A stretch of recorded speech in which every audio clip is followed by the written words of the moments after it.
Good morning, everybody. Today is the 5th of October, and I'm here on the 19th floor of the Marriott in beautiful Oakland, looking at the Port of Oakland. We're here to celebrate the California Social Welfare Archives by inducting a new member, Dr. Andy Dieppa. My name is Manuel Fimbres. I'm a member of the Hall of Distinction. And the purpose of this interview is to gather an oral history of Dr. Dieppa, of all his contributions that he has done in the field of social work in California. This is Dr. Dieppa, and you've had a fantastic career. Thank you. I congratulate you, and hope that you can tell us quite a bit about yourself. Perhaps we should start by asking you, how did you become involved in the field of social welfare?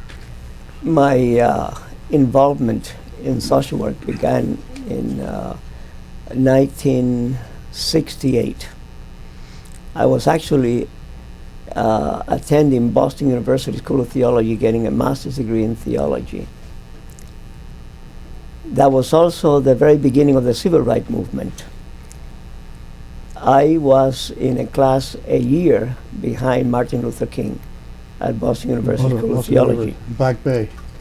And at that time, I had become somewhat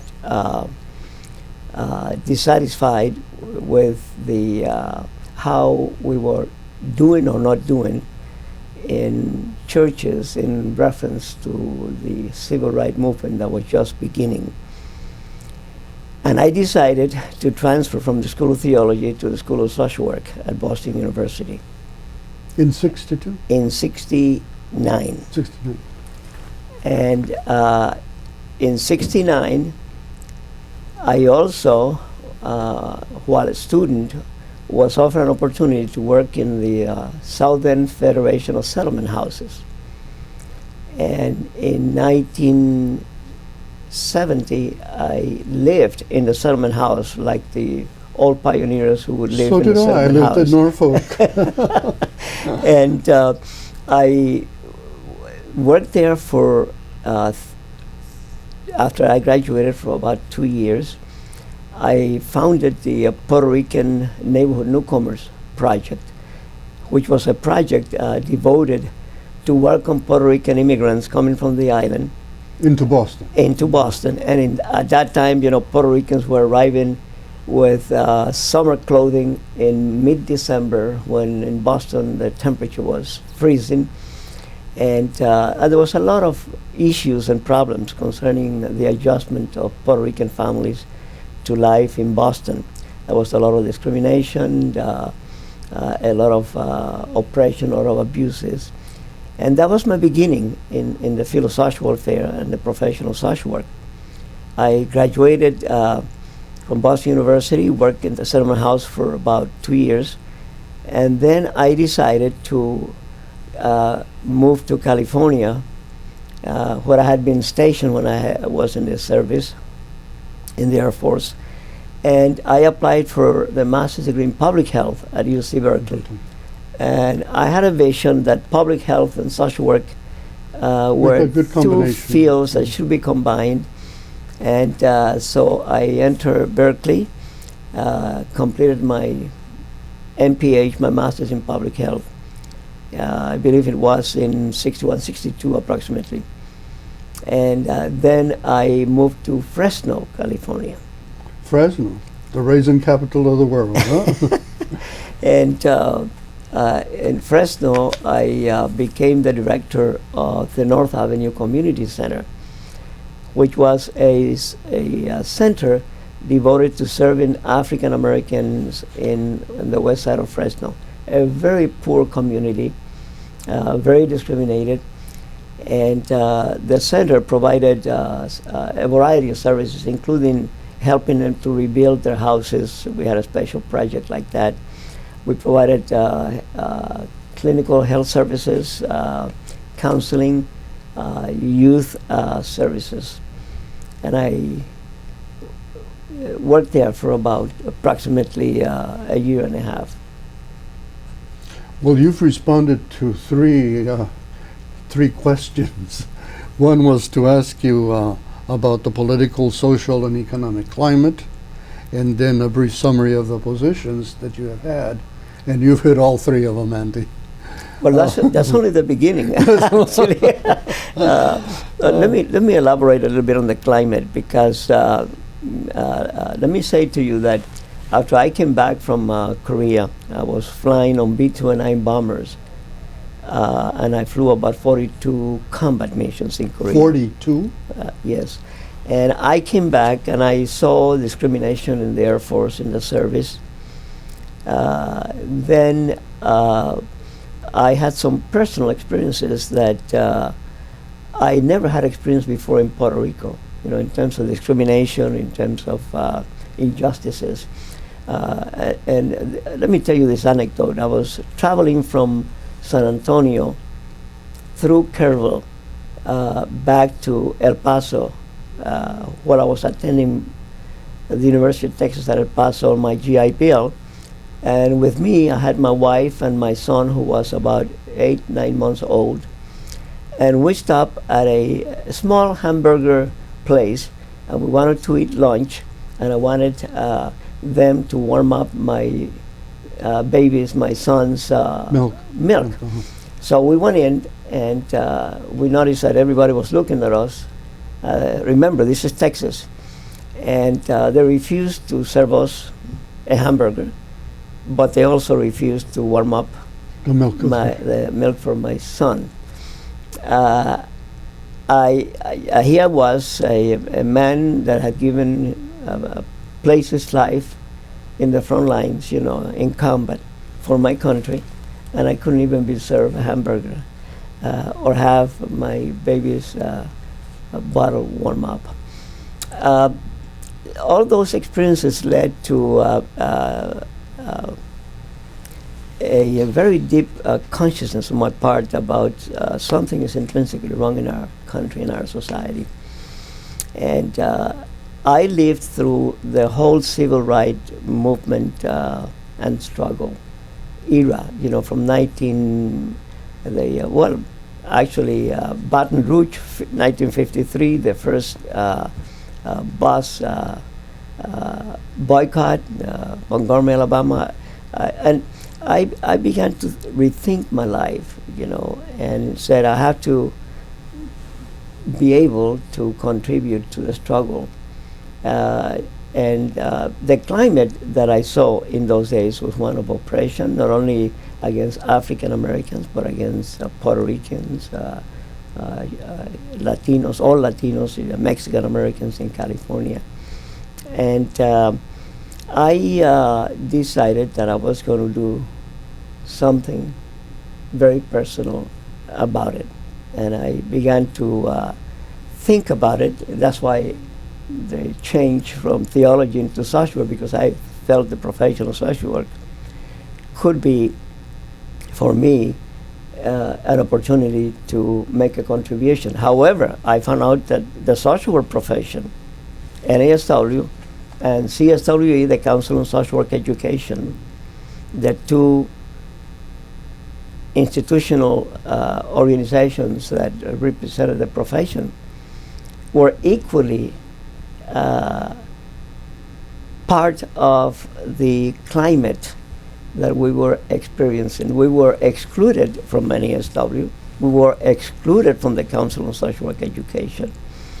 And as I practiced social work, first in Boston, then in Fresno, I began to realize that I had a big fight ahead of myself, and that the only way that could be done is by joining with other people that likewise had the same vision and the same commitment.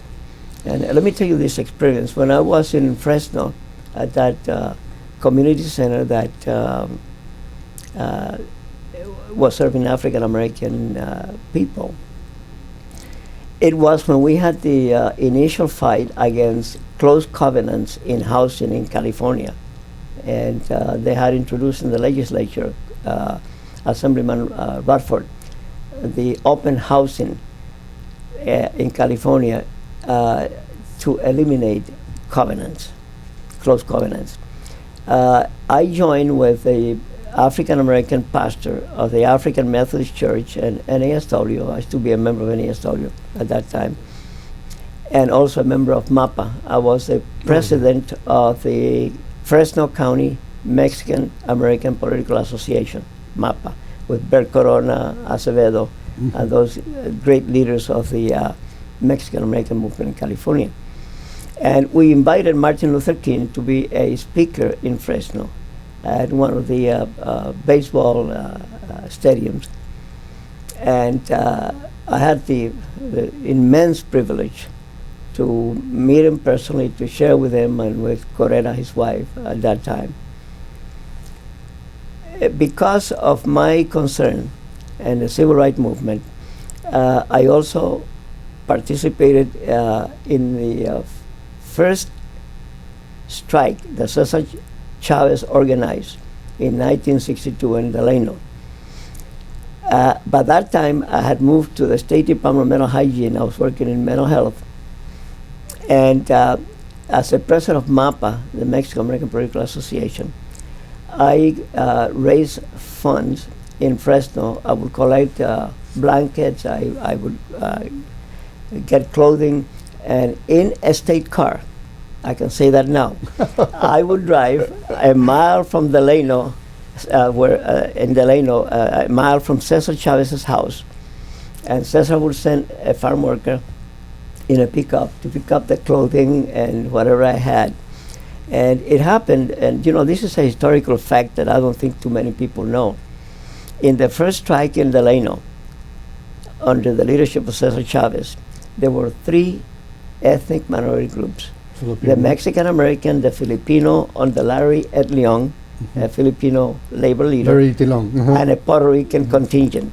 And Cesar asked me to meet with a Puerto Rican group of farm workers, because they were primarily monolingual, to encourage them in Spanish and to let them know that the fight will continue and eventually they would overcome.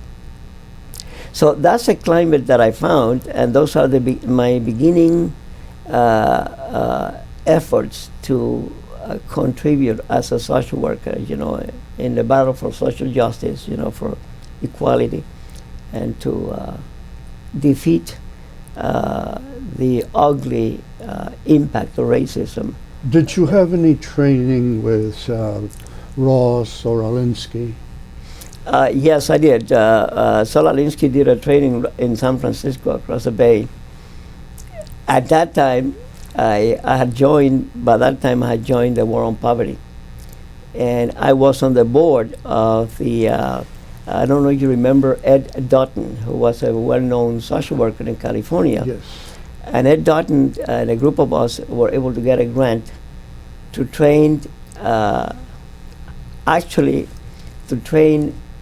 Mexican-American farm workers in organizing tactics and strategies. Ed Dutton was a good community organizer.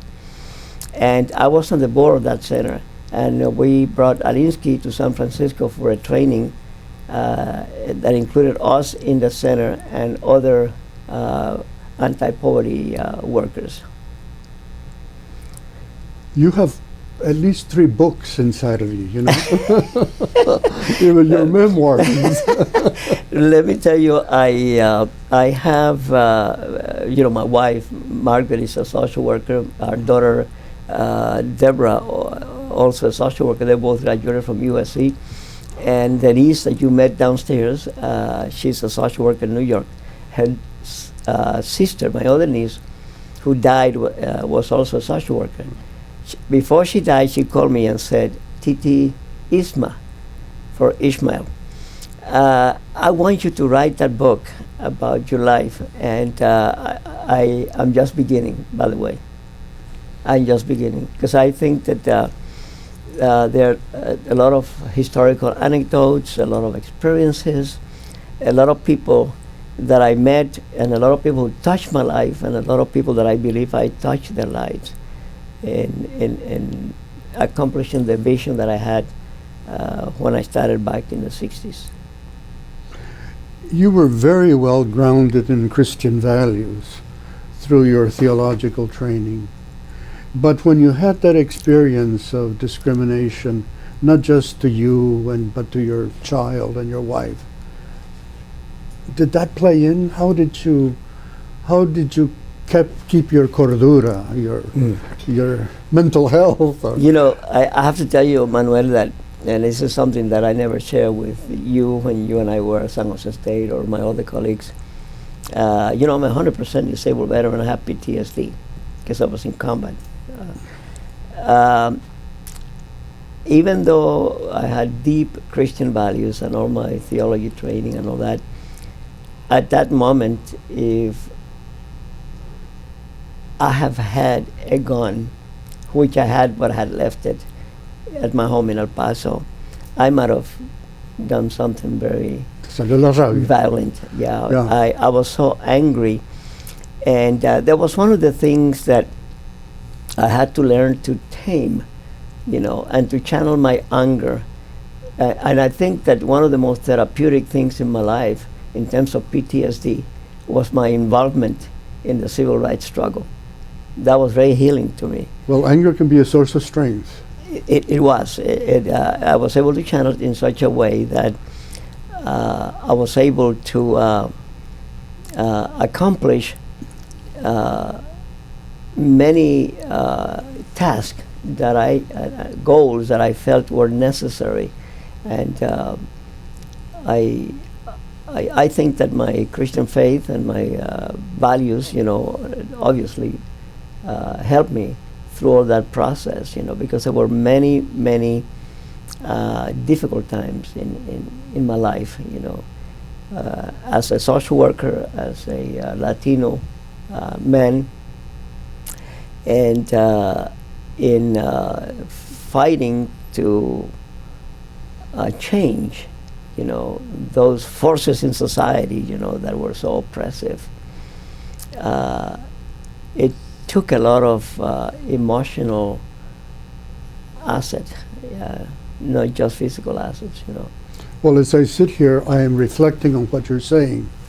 In many ways, you fought the battles so that I could achieve. For example, I was the first Chicano hired by CSWE. I was the first Chicano president of California, of NASW in California. And I too went to school in Boston College. And I did my field work in the community center. And I too also worked with Puerto Ricans back there. And I, as a Mexican American, I was always envious of the Puerto Ricans. As you came from the island, you could vote. You could vote. You know, so to me, there always was a source of strength that community had. I would like to ask you one question. Of all the positions that you have held, which one did you find the most gratifying? I would say that to me, I would have to give you more than one, because I had more than one? Okay. a number of gratifying experiences in my professional life. I would mention, first of all, my experience at Arizona State when I was a dean there. And it was gratifying in a sense that as a dean, I had some power, quote, to do things that I felt it was necessary. For example, we established the first American Indian Center in a school of social work. You're using the word power as defined by Alinsky, organize numbers of people for a given end? Yes. And I brought to Arizona State School of Social Work the only 2 American Indians with PhD in the country, and I had within a year and a half, 2 years, 5 American Indians working in the American Indian Center, and we were recruiting Navajo, Sunni. We were recruiting Indians from all over the region, and providing an environment for them to come and for the first time to enter the profession of social work. One of those happened to be Joe Shirley, who became president of the Navajo Nation and just finished the second term as president of the Navajo Nation. Another one was Anselm Ronhorst, and Anselm became director of social services for the Navajo Nation, and now is the director of the BIA hospital in Gallup. I also was able to attract a good number of Chicano, Latino, Mexican American educators to teach at Arizona State, and we rewrote the mission of the school to reach out to particularly Hispanic, Mexican American, and American Indian populations in the Southwest. There also I develop a PhD program with an aim again to recruit minorities from the Southwest, particularly, so that they could then become administrators and faculty members in schools of social work. So that was very satisfying to me. Later on, I will tell you that that also was a very difficult experience. Remind me, and I'll come back to that. The other one was when I was at the University of Denver as an associate dean, and Dean Kindersberger trusted me with all the financial aid. That was a wealthy... Yes, and we had a lot of resources, and then he also put me in charge of the admissions committee at the PhD program.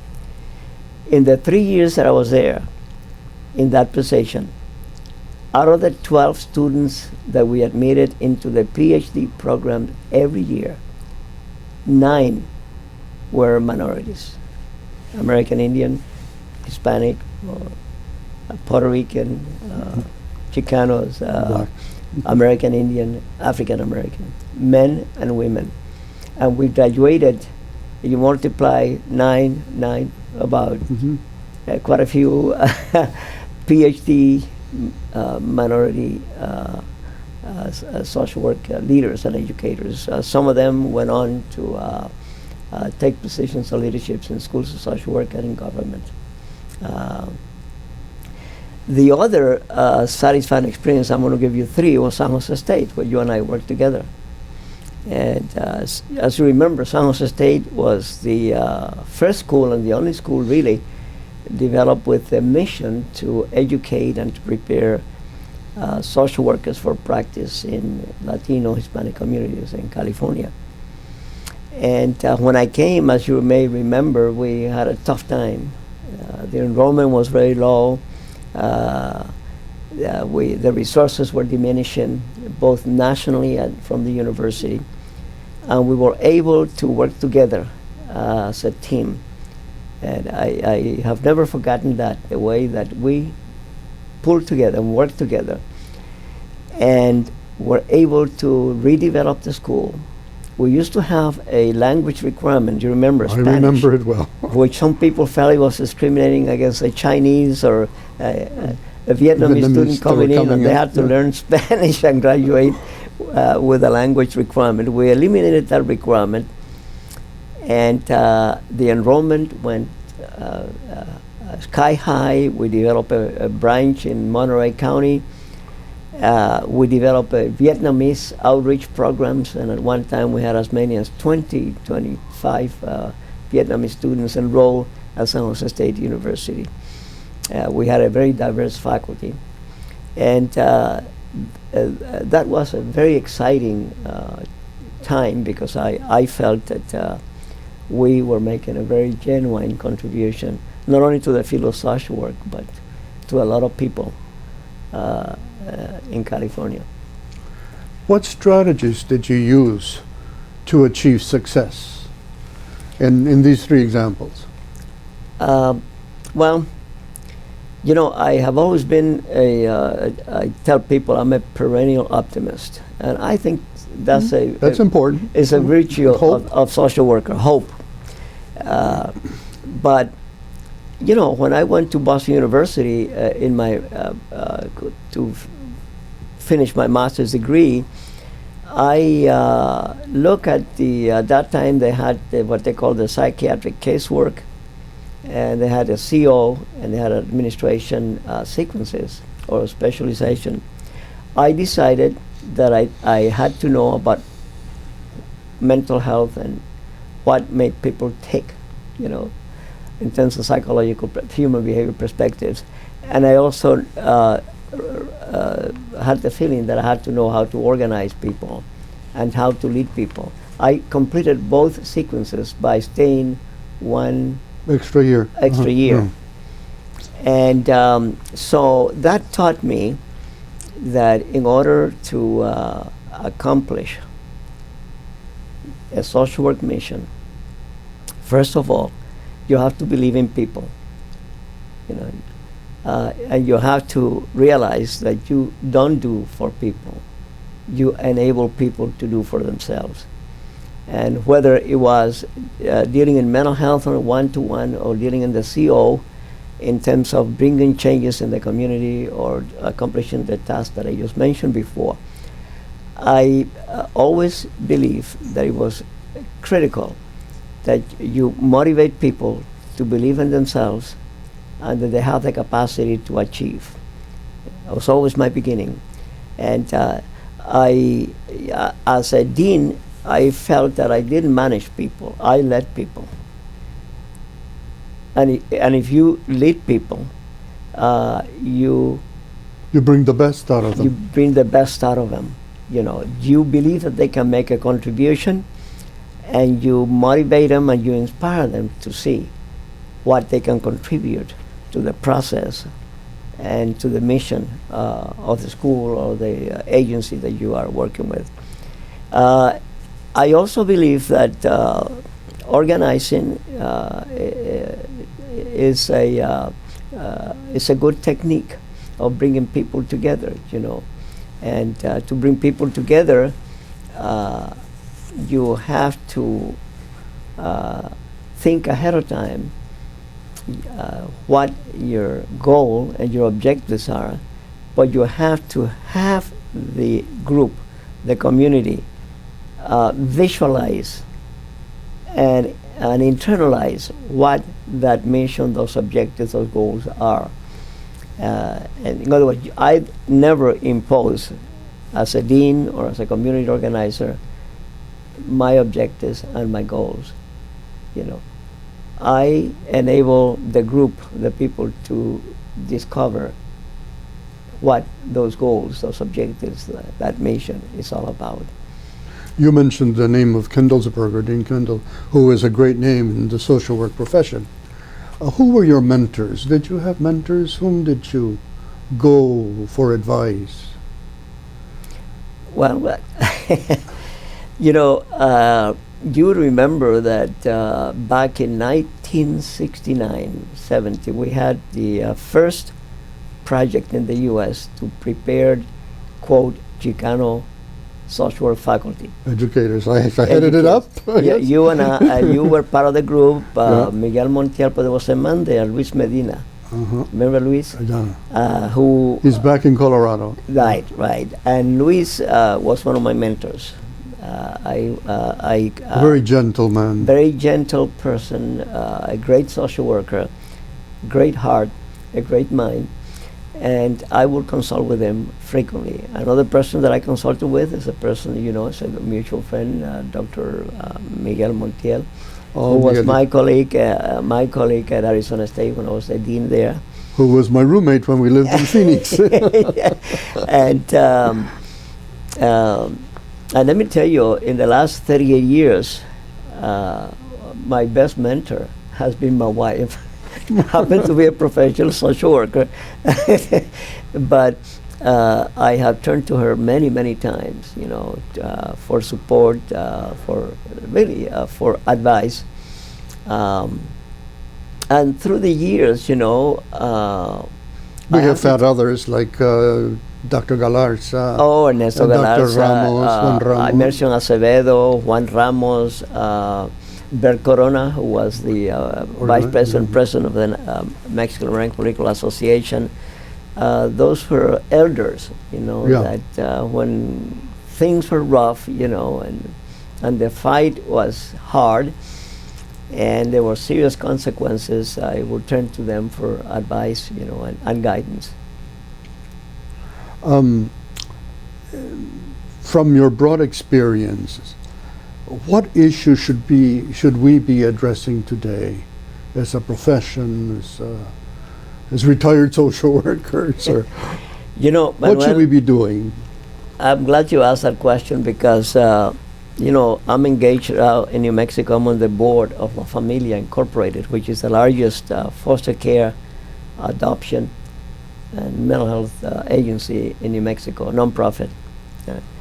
And we're fighting in New Mexico now because the governor decided to... The Republican governor? Yeah, decided to close 15 mental health services. It's very sad to say that in 1993, we faced some of the same issues we faced in 1965, 69, 70. The same issues that we faced during the civil rights movement and the struggle for survival. And I'm referring to the fact that it's appalling to me that in the wealthiest, most powerful country in the world, the United States of America, the level of poverty today, 2013, is as high, if not higher, than it was when we started the war on poverty in 1965. Yes.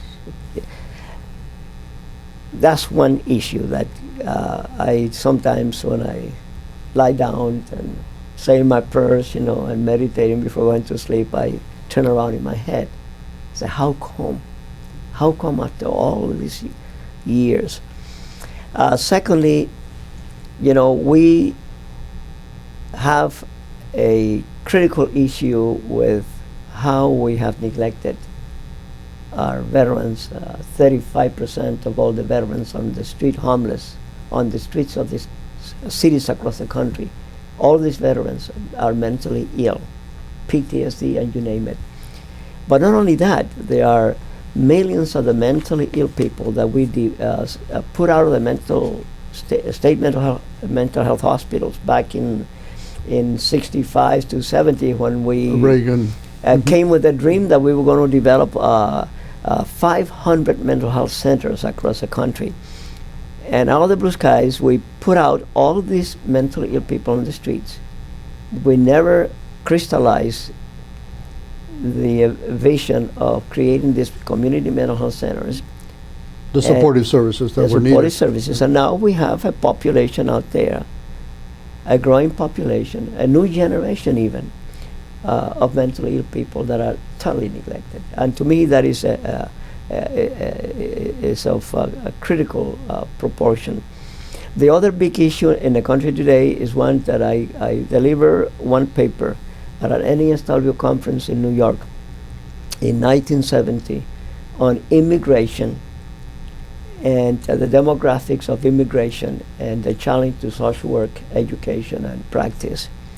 And I did some projections there about the flood of immigrants, particularly from Latin America and Asia. Well, immigration today is one of the most critical issues and problems challenging us. And I think it's critical for two reasons. One, that the system we have, the policies we have, the laws we have, are totally inadequate to respond to the problem.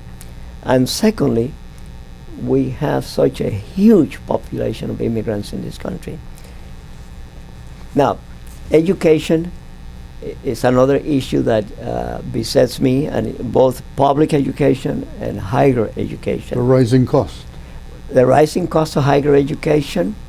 We are one of the few industrialized Western countries in the world that has a higher educational system that is based on state by state. We have 50 higher education systems in the United States. Most of the European industrialized countries, China, you name it, have nationalized higher ed systems.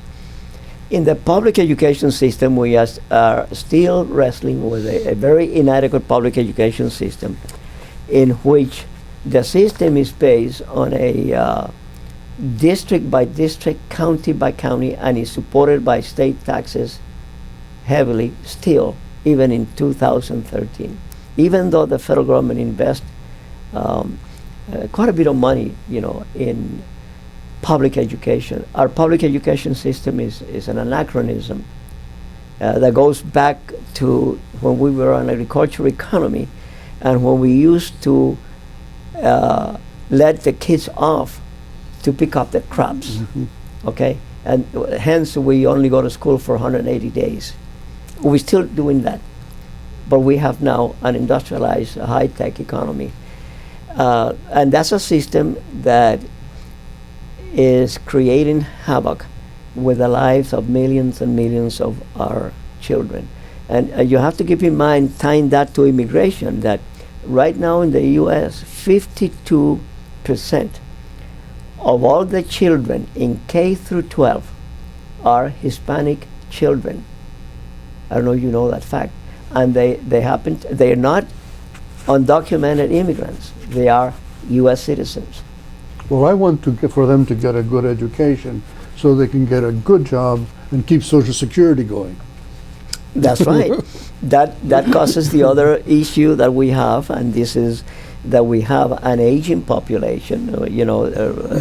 This right now, in this very day, this is the time when close to 98 million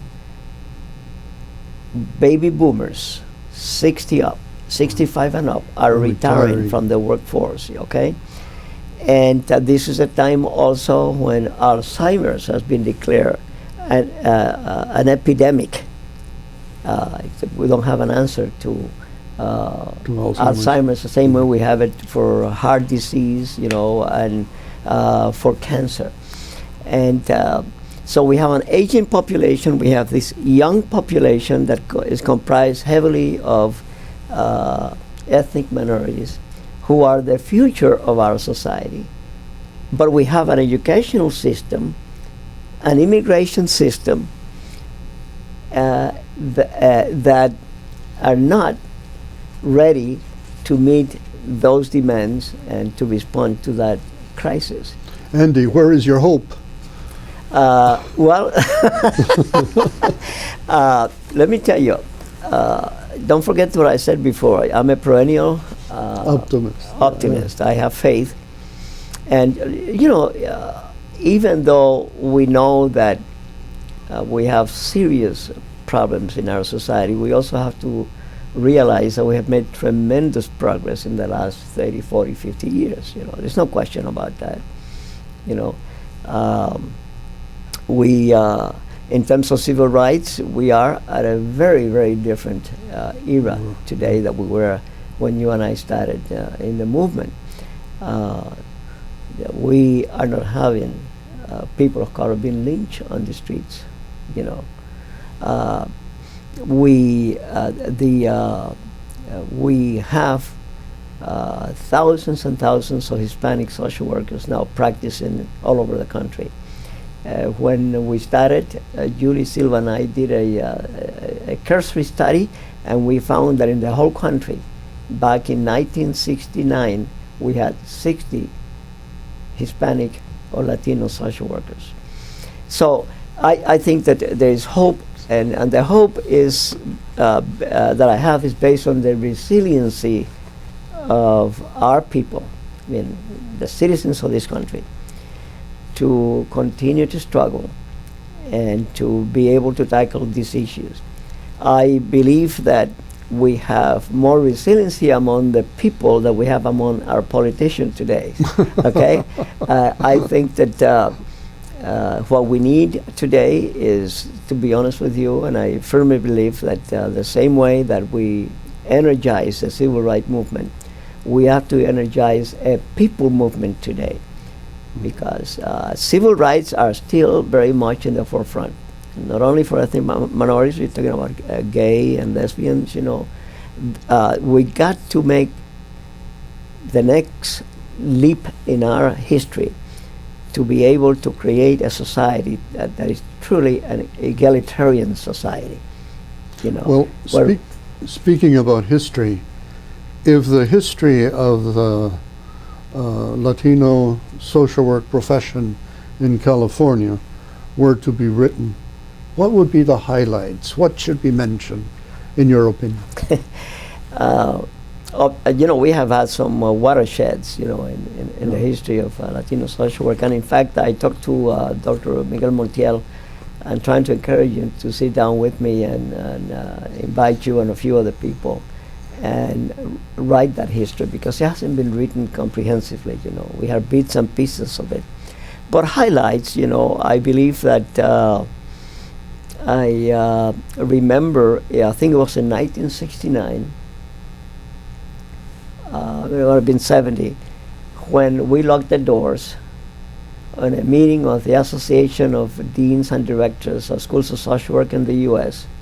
In San Francisco. And San Francisco. And the poor nun from...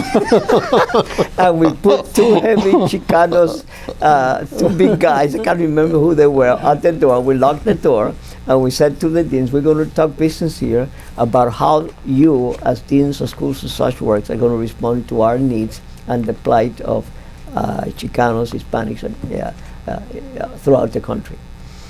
And it was a heated meeting. I consider that a watershed, because out of that, you know, came some response from the deans and directors.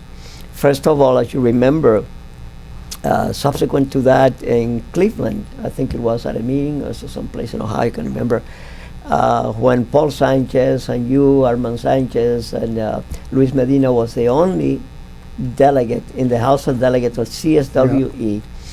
And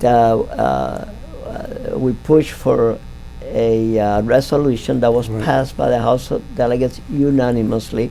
And then we came back home with different routes, stopping and organizing the Trabajadores de la Raza. That was another watershed, the Organization of Trabajadores de la Raza, TR, the workers of the race, of the mystic race. Of people. We chose that name, and chapters emerged quickly in Chicago, in San Antonio, in Los Angeles, in San Francisco, in New Mexico, you know. And those were watersheds, you know, those were highlights, you know.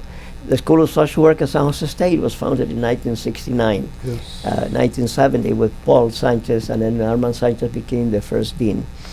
You remember I was at USC at that time, completing my PhD, and I was the founding director of the Chicano Mental Health Training Center in East LA. In East LA, Yes, it was the first mental health training center to recruit and prepare Hispanic social workers across the country. And we had about $800,000 a year in funds, so we could recruit Hispanics from all over the country. We had Cuban, Puerto Ricans, Mexican Americans, among the many students that came through El Centro, their center.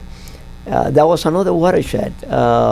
As you remember, during that time, Dr. Juan Ramos was at NIMH, the National Institute of Mental Health, and he was very instrumental in helping us fund about 15 mental health projects throughout the Southwest.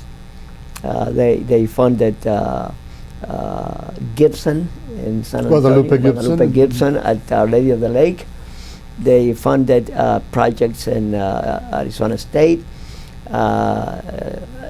San Jose State. They funded the School of Social Work in Highlands University in New Mexico, that had a mission to prepare Hispanic, Chicanos, and Indian social workers. So those were significant highlights at that time. Also, at the same time, we developed a movement in mental health of what we call cultural and ethnic competence in mental health service. You remember Jose Romero, Yes. who was one of our graduates, and we developed programs like La Frontera in Tucson, Arizona, where it was a program exclusively devoted to the needs of Hispanics at that mental time, health. mental health. At San Francisco, all over the country, we developed programs that at that time were funded. And all that came out of those efforts that we initiated back in 1968, 69 through the mid-70s. And I'm very proud that both you and I were part of that effort. Well, I hope we don't forget our history, and I hope we write it down. I plan to do that. You know, that's a second commitment I make. Of all your experiences, which one was the most satisfying, and which was the most difficult?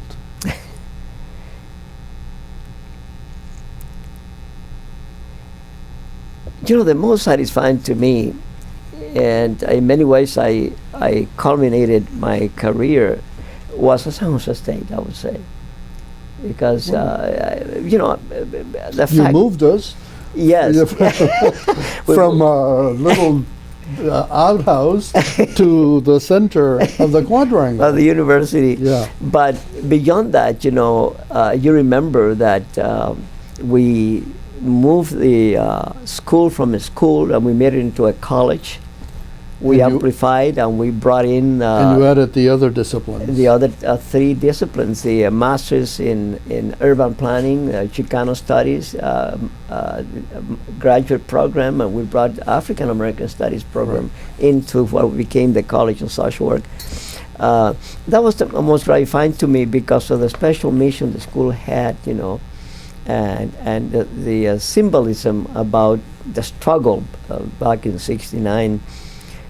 To me, that was one of the most satisfying experiences in my life. The most difficult for me was at Arizona State. And let me tell you why. I was the only Hispanic and the only minority that applied for the deanship at Arizona State University. And while I was going through the interview, the chairman of the search committee surreptitiously, without me knowing, began to give a copy of an article that I have written, and it was a paper that I delivered at a Council on Social Work Education conference, and it had been published in the journal by CSWE. And I didn't know that he, the chairman of the search committee, was giving this article to people. Well, in the article, I was proposing, you know, that, and it was the summary, that we obviously include content, Chicano content in the curriculum and all that, but also that as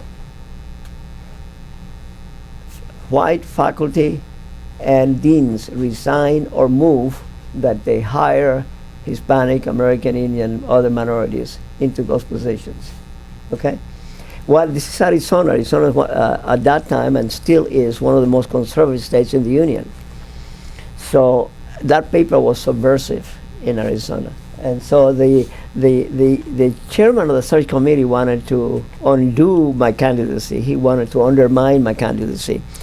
And when I discovered that happened, I was speaking throughout the state, meeting with different groups. They took me to Tucson, you know, and I was meeting with different groups of social workers and directors of agencies. I met with the advisory committee, and I challenged them to talk about it. And I talked about my article. Then I opened it up, and the chairman of the advisory committee of the School of Social Work, who, by the way, was a leader, labor union leader, when they were given a reception at the last day that I spent there in my interview, approached me and whispered in my ears, Dr. Dieppa, I don't think you can get a job in Arizona. This is a very conservative state, and what you are being viewed as being a subversive character.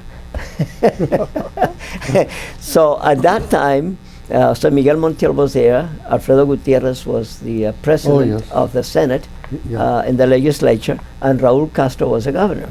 So Castro, the governor, and Gutierrez, the president of the Senate in the legislature, came to my help. The president didn't meet with me. He met with the other candidates.